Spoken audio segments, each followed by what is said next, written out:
of comfort, and they wondered where the Americans went when they wished to cool off.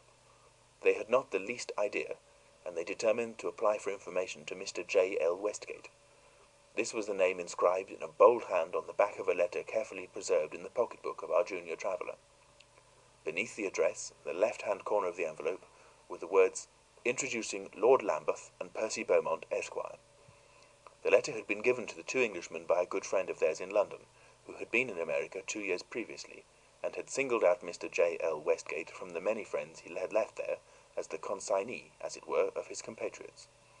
"He is a capital fellow," the Englishman in London had said, "and he has got an awfully pretty wife. He's tremendously hospitable. He will do everything in the world for you, and as he knows everyone over there, it is quite needless I should give you any other introduction. He will make you see everyone. Trust to him for putting you into circulation. He's got a tremendously pretty wife."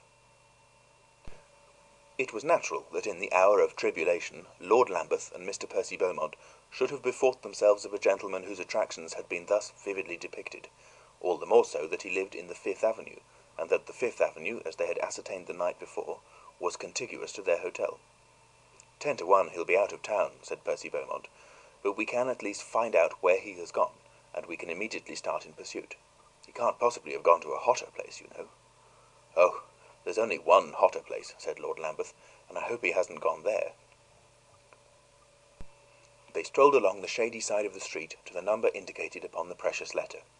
The house presented an imposing chocolate-colored expanse, relieved by facings and window cornices of florid sculpture, and by a couple of dusty rose trees which clambered over the balconies and the portico.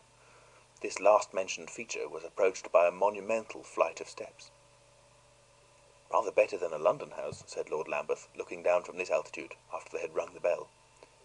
"It depends upon what London house you mean," replied his companion. "You have a tremendous chance to get wet between the house door and your carriage." "Well," said Lord Lambeth, glancing at the burning heavens, "I guess it doesn't rain so much here." The door was opened by a long negro in a white jacket, who grinned familiarly when Lord Lambeth asked for Mr. Westgate.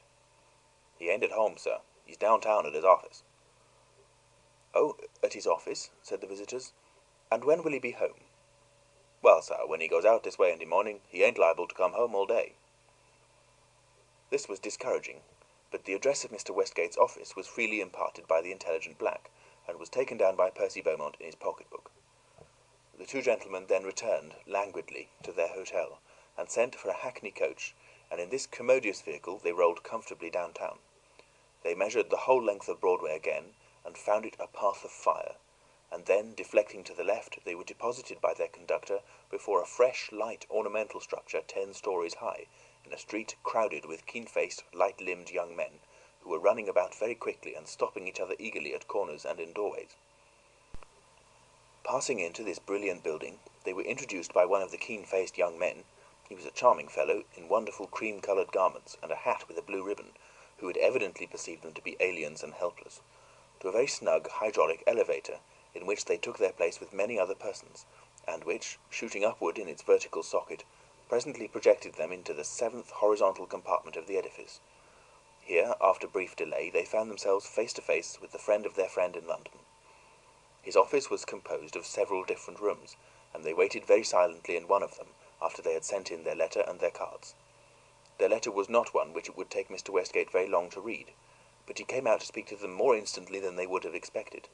He had evidently jumped up from his work. He was a tall, lean personage, and was dressed all in fresh white linen. He had a thin, sharp, familiar face, with an expression that was at the same time sociable and businesslike, a quick, intelligent eye, and a large brown moustache, which concealed his mouth and made his chin beneath it look small. Lord Lambeth thought he looked tremendously clever. "How do you do, Lord Lambeth? How do you do, sir?" he said, holding the open letter in his hand. "I'm very glad to see you here. I hope you're very well. You had better come in here. I think it's cooler." And he led the way into another room, where there were law books and papers, and windows wide open beneath striped awning. Just opposite one of the windows, on a line with his eyes, Lord Lambeth observed the weather vane of a church steeple. The uproar of the street sounded infinitely far below, and Lord Lambeth felt very high in the air. "I say it's cooler," pursued their host, "but everything is relative. How do you stand the heat?" "I can't say we like it," said Lord Lambeth, but Beaumont likes it better than I." "Well, it won't last," Mr. Westgate very cheerfully declared. "Nothing unpleasant lasts over here. It was very hot when Captain Littledale was here. He did nothing but drink sherry cobblers. He expressed some doubt in his letter whether I will remember him, as if I don't remember making 6 sherry cobblers for him one day in about 20 minutes. I hope you left him well, 2 years having elapsed since then." "Oh, yes, he's all right," said Lord Lambeth. "I'm always very glad to see your countrymen," Mr. Westgate pursued. "I thought it would be time some of you should be coming along. A friend of mine was saying to me only the other day, 'It's time for the watermelons and the Englishmen.'" "The Englishmen and the watermelons, just now, are about the same thing," Percy Beaumont observed, wiping his dripping forehead. "Ah, well, we'll put you on ice, as we do the melons. You must go down to Newport." "We'll go anywhere," said Lord Lambeth. "Yes, you want to go to Newport. It's what you want to do," Mr. Westgate affirmed. "But let's see, when did you get here?" "Only yesterday," said Percy Beaumont. "Ah, yes, by the Rusher. Where are you staying?" "At the Hanover, I think they call it." "Pretty comfortable?" inquired Mr. Westgate. "It seems a capital place, but I can't say we like the gnats," said Lord Lambeth. Mr. Westgate stared and laughed. "Oh, no, of course you don't like the gnats. We shall expect you to like a good many things over here, but we shan't insist on your liking the gnats. Although certainly you'll admit that as gnats they are fine, eh? But you oughtn't to remain in the city." "So we think," said Lord Lambeth. "If you would kindly suggest something—" "Suggest something, my dear sir?" And Mr. Westgate looked at him, narrowing his eyelids. "Open your mouth and shut your eyes. Leave it to me, and I'll put you through. It's a matter of national pride with me that all Englishmen should have a good time, and as I have had considerable practice, I have learned to minister to their wants. I find they generally want the right thing.